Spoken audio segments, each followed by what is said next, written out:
हमारा नौजवान वो बेचारा तो नया साल मनाने में मगन है। अस्सलाम वालेकुम दोस्तों, आपका हमारे चैनल उमैर हदीस में एक बार फिर से बहुत बहुत स्वागत है। आज हम आपके सामने मौलाना अब्दुल गफ्फार सल्फी साहब की एक ऐसी तकरीर लेकर आए हैं जो आज के इस जमाने में बहुत ही ज्यादा जरूरी है और उसको हमारे नौजवानों को जरूर सुनना चाहिए जो बर्थडे, जन्मदिन और नया साल, क्रिसमस ये सब मनाते हैं। आइए वीडियो स्टार्ट करते हैं और आपसे उम्मीद है कि आप ये वीडियो ध्यान से सुनेंगे और उस पर अमल करने की भी कोशिश करेंगे। हमारा नौजवान वो बेचारा तो नया साल मनाने में मगन है। चले जाओ पाकुड़ की मार्केट में, चले जाओ फरक्का की मार्केट में, चले जाओ मालदा की मार्केट में। नया साल का कार्ड लेने वालों में गैर मुस्लिमों के साथ साथ मुसलमान नौजवान लड़के भी आपको मिल जाएंगे, लड़कियां भी आपको मिल जाएंगी। 31 दिसंबर की रात में जब नाच गाना हो रहा होगा, जब शराब का दौर चल रहा होगा, जब रंग रलियां मनाई जा रही होगी, ये सारे जश्न के अंदर मुसलमान भी शामिल होता है। शर्म आनी चाहिए, शर्म आनी चाहिए। वज़ा में तुम हो नसारा तो तमद्दुन में हुनूद, ये मुसलमान है जिन्हें देख के शर्माए यहूद। मेरे प्यारे साथियों, हमारा नया साल तो मुहर्रम के महीने में शुरू होता है और 1 मुहर्रम को हमारे नए साल की पहली तारीख होती है। हमें तो 1 मुहर्रम को नया साल मनाने का हुक्म नहीं है। हम 1 जनवरी को कैसे मनाने लगे? ये तो वही बात हो गई बेगाने की शादी में अब्दुल्ला दीवाना। ये ना हमारा कैलेंडर है, न इसका हमारी तारीख से कोई ताल्लुक है और हम इसका जश्न मना रहे हैं। और किस बात का जश्न मना रहे हैं? किस बात का?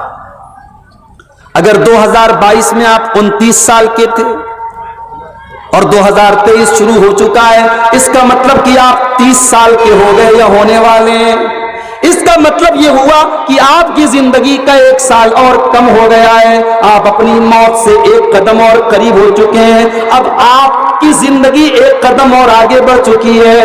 मेरे प्यारे साथियों, 2022 खत्म हो रहा है, 2023 शुरू हो रहा है। ये नाचने का मौका नहीं है, ये गाने का मौका नहीं है, ये तो सोचने का मौका है, ये तो रोने का मौका है, ये तो अफसोस करने का मौका है कि अल्लाह 1 साल मेरी जिंदगी का और निकल गया। अय अल्लाह, मैं पहले भी कुरान नहीं पढ़ता था, अब भी नहीं पढ़ता हूं। मैं पहले भी नमाज नहीं पढ़ता था, अब भी पढ़ता हूं। मैं पहले भी गलत काम करता था, अब भी करता हूं। अय अल्लाह, तूने मुझे सुधरने का, मुझे इस्लाह करने का 1 मौका और दिया था, लेकिन मैंने उसको भी गंवा दिया। नया साल मना रहा है, शादी की सालगिरह मना रहा है, बच्चे का बर्थडे मना रहा है। अच्छे अच्छे अहले हदीसों के घर में भी बर्थडे मनाया जा रहा है। मेरे पास कभी कभी व्हाट्सएप पर स्टेटस में देखता हूं, किसी किसी जानने वाले का स्टेटस देखता हूं, तो बच्चे को वो लंबी वाली जो टोपी लगाते हैं बर्थडे के मौके पर, वो टोपी लगा रहे हैं और ताली बजा रहे हैं और केक काट रहे हैं। ये सब मुसलमान कर रहा है। क्या आपने अल्लाह के नबी की वो हदीस नहीं सुनी? मन तशब्बह बिकौमिन फहुव मिनहुम, जो किसी कौम की नकल करता है वो उन्हीं लोगों के साथ उठाया जाएगा।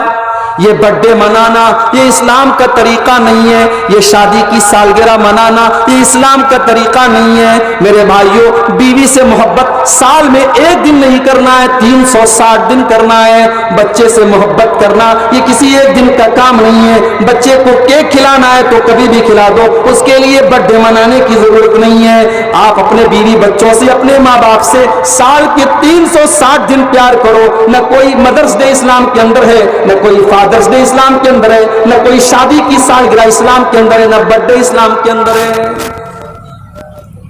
नमाज नहीं पढ़ता है हमारा नौजवान। अल्लाह के नबी कैसे पहचानेंगे?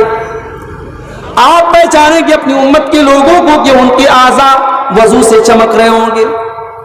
अल्लाह के नबी कुछ लोगों को कौसर का जाम पिलाने की कोशिश करेंगे, फरिश्ते कहेंगे रुक जाइए।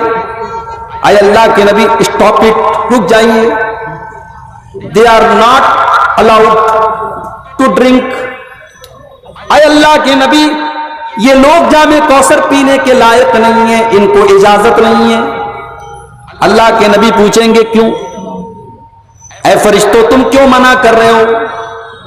क्या कसूर है इनका, क्या गलती है इनकी, इनको जामे कौसर पिलाने से तुम मना क्यों कर रहे हो? फरिश्ते कहेंगे अल्लाह के नबी इन्नका ला तदरी मा अहदसु बादक, अय अल्लाह के नबी आप नहीं जानते कि इन्होंने आपके बाद दीन के अंदर कितने नए नए काम निकाले थे। आपके बाद इन्होंने दीन की शक्ल को बदल डाला था। मुहर्रम के महीने में ये अलग बिदअत करते थे, सफर के महीने में ये अलग बिदअत करते थे, रबीउल अव्वल के महीने में ये जुलूस निकालते थे, रबीउल सानी के महीने में ये 11वीं मनाते थे। आय अल्लाह के नबी आप नहीं जानते कि हर महीने में ये कोई ना कोई नया काम करते थे, इन्होंने आपके दीन को बदल डाला। जैसे ही अल्लाह के नबी को पता चलेगा कि ये बिदाती लोग हैं, इन्होंने मेरे दीन को बदल डाला था। हदीस के अल्फाज हैं, बुखारी और मुस्लिम की रिवायत है, अल्लाह के नबी बड़े गुस्से से फरमाएंगे सुहकन सुहकन लिमन गय्यर बादी, ऐ फरिश्तों इनको घसीट करके जहन्नम में लेकर के चले जाओ, इन्होंने मेरे दीन को बदल डाला, इन्होंने मेरी शरीयत को बदल डाला, इन बदबख्तों को जहन्नम में लेकर के चले जाओ। और उन बिदतियों को अल्लाह के नबी धुतकार देंगे। लिहाजा बिदती अगर ये कहता है कि हम सरकार का दामन थाम लेंगे और नबी का दामन थाम लेंगे, तो बदतमीज खामोश हो जाए, तुझे सरकार का दामन नसीब नहीं है। देखा आपने कि किस तरीके से मौलाना समझा रहे हैं कि अहले हदीस में इस समय बर्थडे मनाया जा रहा है, नया साल मनाया जा रहा है, और जब जामे कौसर अल्लाह के नबी सल्लल्लाहु अलैहि वसल्लम पिला रहे होंगे तो उनको रोक दिया जाएगा, कहा जाएगा कि ये बिदती लोग हैं, ये मुहर्रम में कुछ करते थे, सफ़र में कुछ करते थे, रबीउल अव्वल में कुछ करते थे, रबीउल सानी में कुछ करते थे, यानी दीन में इन्होंने नया नया काम निकाल लिया था। उम्मीद करता हूँ कि वीडियो आपको पसंद आएगा, पसंद आए तो लाइक शेयर कमेंट करना ना भूलें। मिलते हैं नेक्स्ट वीडियो में, अल्लाह हाफिज़।